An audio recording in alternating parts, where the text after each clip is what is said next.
sebelum kita masuk pembelajaran, alangkah baiknya kita berdoa terlebih dahulu. Ketua kelas silakan dipimpin doanya. Baik Bu, sebelum kita memulai pelajaran pada pagi hari ini, alangkah baiknya kita berdoa terlebih dahulu. Menurut agama dan kepercayaan masing-masing, berdoa dimulai. Berdoa selesai. Oke, baik, terima kasih. Nah, sebelum itu Ibu akan presensi daftar kehadiran kalian terlebih dahulu. Kehadiran Ratra, hadir Bu Fadli Ahmad Faisal, Hadir Bu. Nora Puspita Sari, hadir Bu Ali Muhammad Raina, Hadir Bu. Perwirawan. Hadir Bu. Oke, masuk semua ya. Iya Bu. Gimana kabarnya semuanya hari ini? Sehat? Sehat Bu. Sakit Bu? Nah, yang sakit semoga disembuhkan, diangkat penyakitnya. Nah, jadi karena kemarin pertemuan pertama kita baru mulai perkenalan, jadi pertemuan hari ini kita akan memasuki materi. Jadi karena Ibu lihat kalian masih pada ngantuk, masih pada lemas, kan kalian masuk pagi, Ibu ingin mengadakan games. Nah, jadi gamesnya itu kalau misalkan Ibu bilang botak, kalian megang kepala. Kalau Ibu bilang batik, kalian megang baju. Kalau Ibu bilang batu, kalian megang mulut. Paham semuanya? Paham Bu. Oke. Botak, batuk, batik, botak, batik, batuk. Nah, kalian sudah semangat, Ibu langsung masuk materi saja ya. Baik Bu. Nah, jadi untuk hari ini tujuan pembelajaran itu apa?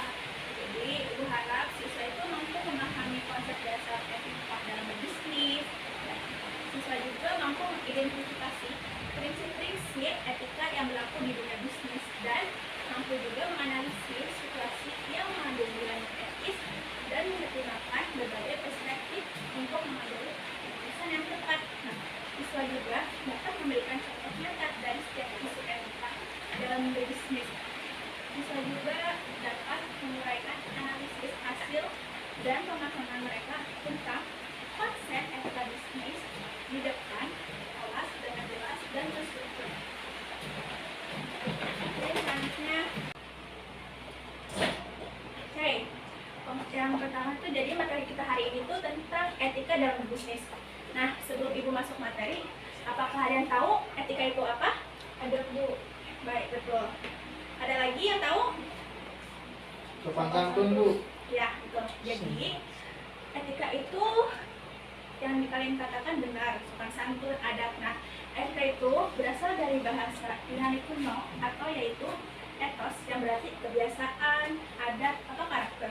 Nah, jadi etika adalah cabang dari filsafat yang mempelajari tentang apa yang dianggap benar dan apa yang dianggap salah dalam perilaku manusia, serta bagaimana seharusnya itu bertindak dalam kehidupan sosial.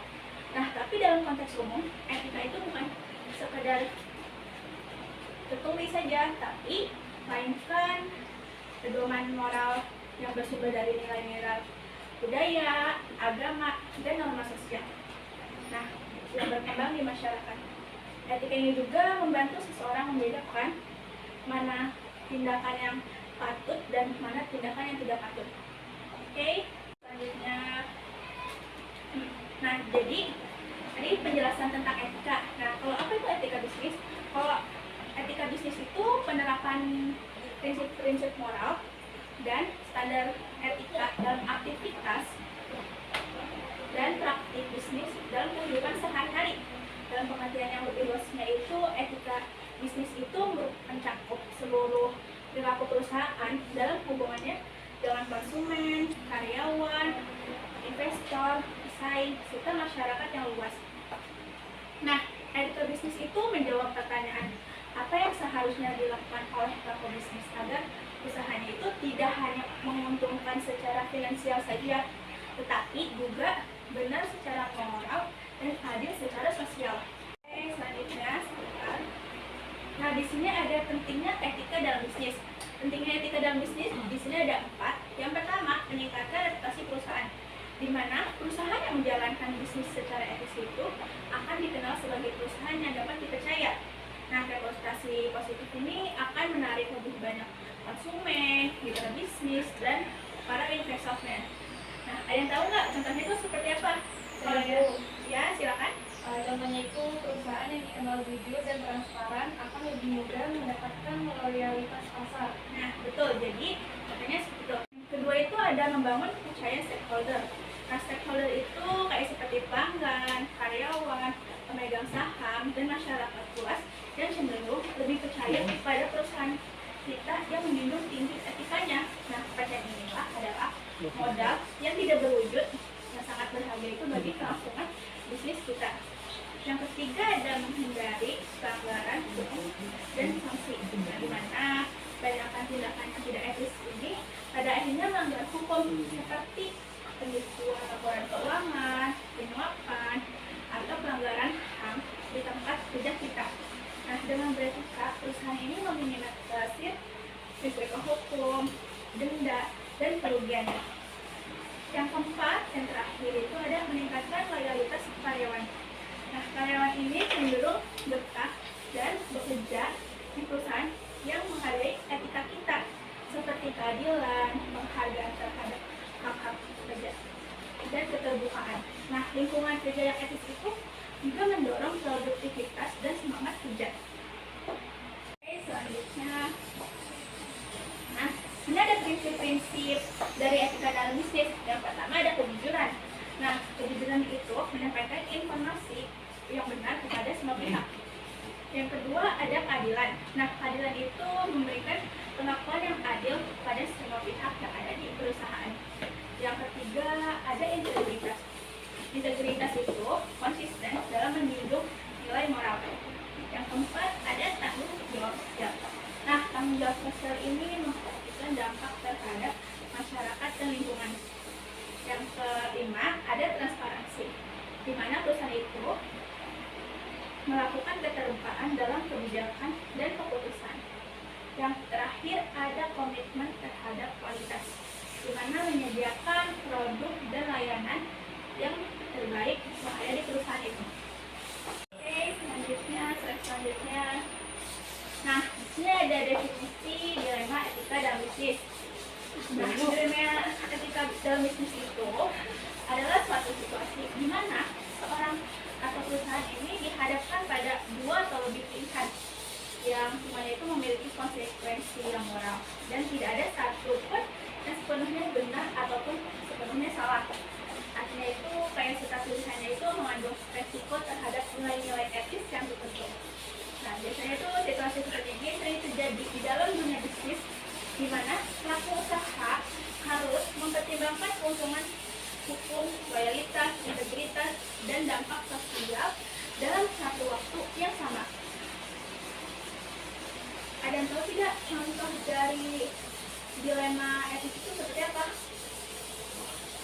Nggak tahu, Bu. Jadi nggak ada yang tahu ya. Nah, di sini Ibu punya contoh kasus dilema etika. Nah, jadi contoh yang pertama itu ada kasusnya itu karyawan yang membocorkan informasi rahasia di perusahaannya. Nah, jadi kayak seorang karyawan itu membocorkan dokumen internal di dalam perusahaan pada media atau pihak luar. Nah, informasi itu mengungkap bahwa perusahaan ini tuh melakukan praktik tidak etis kayak seperti pencemaran lingkungan atau manipulasi data. Nah, ini ada perspektif hukumnya itu apa? Jadi dari sisi hukumnya itu tindakan karyawan tersebut itu melanggar kontrak kerja dan perjanjian kerahasiaan. Nah, ini juga bisa dikenai sanksi hukum karena membocorkan informasi perusahaan. Ada juga perspektif etikanya. Dari sisi etikanya itu, informasi tersebut mengungkapkan kejahatan atau bahaya pada publik. Maka tindakan tersebut bisa dianggap sebagai whistleblowing atau yang biasanya itu bentuk keberanian moral untuk melindungi kepentingan umum. Nah, di sini mau bertanya, apakah menurut kalian lebih penting menjaga loyalitas terhadap perusahaan atau memperjuangkan kepentingan publik yang lebih besar? Memperjuangkan kepentingan publik yang lebih besar. Betul, jadi memperjuangkan kepentingan publik itu lebih besar, lebih penting daripada menjaga loyalitas terhadap perusahaan. Karena kepentingan publik itu mencakup kesejahteraan banyak orang dan berkontribusi pada keadilan serta kebaikan bersama. Oke, selanjutnya, nah di sini Ibu punya contoh kasus yang kedua. Nah, kasus yang kedua itu pembuatan produk dengan biaya murah namun tidak ramah lingkungan. Nah, jadi sebuah perusahaan itu memproduksi barang yang menggunakan bahan bakunya itu murah dan proses produksinya itu efisien. Tetapi metode yang dihasilkannya itu menghasilkan limbah berbahaya yang mencemari lingkungan. Di sini perspektif bisnisnya itu seperti dengan menggunakan metode yang murah ini pastinya bisa menurunkan biaya produksi dan bisa menimbulkan keuntungan yang sangat menarik bagi pemilik usaha dan pasar. Terus perspektif etikanya itu kayak metode yang dipakai ini akan berdampak buruk terhadap lingkungan seperti apa? Rusak ekosistem, membahayakan masyarakat sekitar pabrik. Nah, keputusan ini menunjukkan pengabaian terhadap tanggung jawab sosial. Oke, selanjutnya, nah di sini ada cara menganalisis dilema etika. Ada 4. Yang pertama itu kita harus mengidentifikasi pihak yang terlibat. Kita tentukan dulu siapa saja yang terdampak oleh keputusan yang akan diambil. Nah, pihak-pihak ini biasanya itu meliputi karyawan, manajemen, konsumen, lingkungan, serta pemegang saham. Yang kedua ada tinjau nilai dan prinsip yang bertentangan. Nah, jadi setiap dilema itu biasanya melibatkan konflik antara dua nilai penting, misalnya antara loyalitas terhadap perusahaan dengan kejujuran kepada publik. Nah, pertimbangan etis yang sedang diuji ini kayak apakah itu keadilan, tanggung jawab sosial, kejujuran, atau integritas. Nah, ada yang tahu tidak contohnya itu seperti apa? Nggak tahu, Bu. Nah, jadi kalau misalkan nggak tahu, jadi contohnya itu seperti kayak dalam kasus whistleblower. Dan nilai loyalitasnya itu bertentangan dengan nilai kejujuran atau transparansi. Yang ketiga itu ada evaluasi konsekuensi setiap tindakan. Dan yang terakhir ada tentukan keputusan yang paling etis dan adil. Nah, setelah kita mempertimbangkan semua pihak, nilai, dan konsekuensi, pilihlah tindakan yang bertanggung jawab secara sosial, menghormati hak asasi semua pihak, selaras dengan prinsip moral universal, serta keputusan yang etis kadang tidak menguntungkan secara ekonomi, tapi akan menguatkan fondasi kepercayaan dan integritas di jangka panjang. Oke, next selanjutnya. Nah, selanjutnya di sini ada ciri-ciri dilema etika. Ciri-cirinya itu ada 4. Yang pertama, tidak ada pilihan yang sepenuhnya itu ideal secara moral. Yang kedua, setiap keputusan itu pasti memiliki konsekuensi terhadap nilai etis tertentu. Dan yang ketiga itu biasanya itu melibatkan konflik antara kepentingan pribadi, perusahaan, dan masyarakat. Dan terakhir, memerlukan pertimbangan yang matang, tidak hanya dari sisi hukum saja, tetapi juga dari moralitas. Oke, next selanjutnya. Oke, di sini ada perspektif dalam menyikapi etika bisnis. Itu ada 4. Yang pertama, perspektif dalam konsumen. Jadi konsumen, kita sebagai konsumen mengharapkan perusahaan itu bersikap jujur, adil, dan transparan, terutama dalam hal kualitas produk, harga, dan keamanan. Terus mereka juga menilai etika dari cara perusahaan itu memperlakukan kita, kayak apakah ada iklan yang menyesatkan atau apakah produknya itu aman. Nah, jika kepercayaan mengenai langgan, pastinya kita sebagai konsumen dapat meninggalkan produk dan menyebarkan citra negatif ke publik. Nah, yang kedua ada perspektif karyawan. Jadi kita pastinya sebagai karyawan itu menginginkan lingkungan kerja yang adil, kan, aman, dan menghargai martabat mereka. Jadi etika bisnis dari sudut pandang ini mencakup upaya yang layak, keadilan promosi, dan tidak adanya diskriminasi di dalam perusahaan. Nah, jika misalkan perusahaan itu tidak etis terhadap karyawannya, maka motivasi dan loyalitas kerja akan turun. Contohnya ada yang tahu tidak seperti apa? Ada yang tahu angkat tangan? Saya, Bu. Ya. Contohnya itu diskriminasi terhadap pekerja perempuan dalam kesempatan promosi atau gaji yang tidak setara. Tuh. Nah, jadi contohnya seperti itu ya. Oke, selanjutnya di perspektif investor. Jadi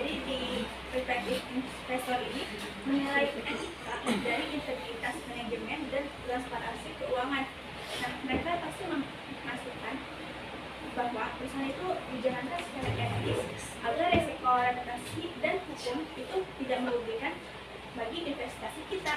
Nah, mereka juga cenderung mendukung perusahaan yang menerapkan prinsip ESG atau environmental, social, and governance. Nah, contohnya ada yang tahu tidak seperti apa? Saya Bu, Ya, contohnya itu investor menarik dana dari perusahaan yang terlibat korupsi atau pelanggaran hak asasi manusia. betul. Jadi contohnya seperti itu ya. Nah, yang terakhir ada perspektif masyarakat umum. Jadi masyarakat luas itu pasti memandang perusahaan itu sebagai bagian dari sistem sosial, bukan hanya sebagai entitas ekonomi saja. Mereka pasti menilai apakah perusahaan itu berkontribusi positif atau justru merusak lingkungan, budaya, atau kesejahteraan sosial. Nah, masyarakat juga dapat memberikan tekanan sosial atau melakukan boikot terhadap perusahaan yang dianggap tidak etis. Contohnya itu kayak perusahaan tekstil yang membawa kesulitan tidak ditolak oleh masyarakat sekitar karena merusak lingkungan hidup mereka. Oke, selanjutnya di sini ada dampak dari pelanggaran etika. Ada empat. Yang pertama, penurunan reputasi bisnis, sanksi hukum dan denda, kehilangan pelanggan, serta turunnya moral karyawan. Oke, selanjutnya di sini ada contoh studi kasus nyatanya itu. Di sini ada studi kasus nyatanya itu dari kasus Enron di tahun 2001, di mana kasus ini tuh perusahaan ini memanipulasi laporan keuangan. Nah, jadi kayak Enron ini tuh merupakan perusahaan energi yang berasal dari Amerika Serikat, dan dulunya itu dia dianggap sebagai salah satu perusahaan yang paling inovatif dan sukses. Nah, tapi di tahun 2001 Enron bangkrut secara spektakuler karena terungkap bahwa perusahaan ini melakukan manipulasi laporan keuangannya selama bertahun-tahun. Nah, apa yang terjadi? Nah, jadi manajemen Enron ini menggunakan teknik akuntansi yang curang yang disebut itu mark to market accounting, yaitu mencatat pendapatan dari kontrak jangka panjang seolah-olah sudah diterima saat kontrak ditandatangani. Namun mereka menyembunyikan utang perusahaan dalam entitas fiktif agar tampak bahwa keuangan perusahaan itu stabil. Nah, investor, pemegang saham, dan publik tertipu oleh laporan keuangan yang palsu dan tampak menguntungkan. Nah, jadi dampak dari pelanggaran etika ini pastinya penghancuran Enron. Nah, saham perusahaan ini yang dulunya bernilai tinggi menjadi tidak berharga, membuat karyawan kehilangan pekerjaan dan tabungan pensiun, serta investor pastinya mengalami kerugian yang sangat banyak. Ya, apa saja sih yang pelajaran yang bisa diambil dari kasus ini? Nah, yang pertama ada transparansi. Nah, kunci yang pertama itu adalah kepercayaan dalam bisnis. Misalkan jika informasi disembunyikan atau dimanipulasi, maka pasti krisis besar akan terjadi. Yang kedua, integritas dan akuntabilitas itu harus dijaga di semua level organisasi, mulai dari eksekutif hingga auditor eksternal. Nah, yang terakhir, etika bisnis itu bukan hanya pilihan, tetapi kewajiban. Tanpa etika, kesuksesan hanya bersifat semu atau bisa runtuh sewaktu-waktu. Oke, selanjutnya, nah pada akhir, nah di sini ada kesimpulan dari materi yang Ibu tadi sampaikan. Nah, jadi etika dalam bisnis itu merupakan fondasi utama bagi keberhasilan dan keberlanjutan pada sebuah perusahaan. Nah, dengan menjunjung tinggi nilai-nilai seperti kejujuran, keadilan, dan integritas, maka perusahaan itu tidak hanya memperoleh kepercayaan dari pelanggan saja, tapi dari mitra dan investor. Nah, bisa membangun reputasi yang kuat di tengah persaingan juga. Implementasi etika juga harus dijaga komitmen bersama seluruh elemen organisasi. Kenapa? Karena setiap perusahaan itu keputusan etisnya mencerminkan nilai dan martabat perusahaan. Oleh karena itu, etika bukan hanya sebagai pangkal saja, melainkan menjadi bagian tak terpisahkan dari strategi bisnis yang bertanggung jawab dan berkelanjutan pada perusahaan. Karena materinya sudah semua tersampaikan, apakah ada yang ditanyakan?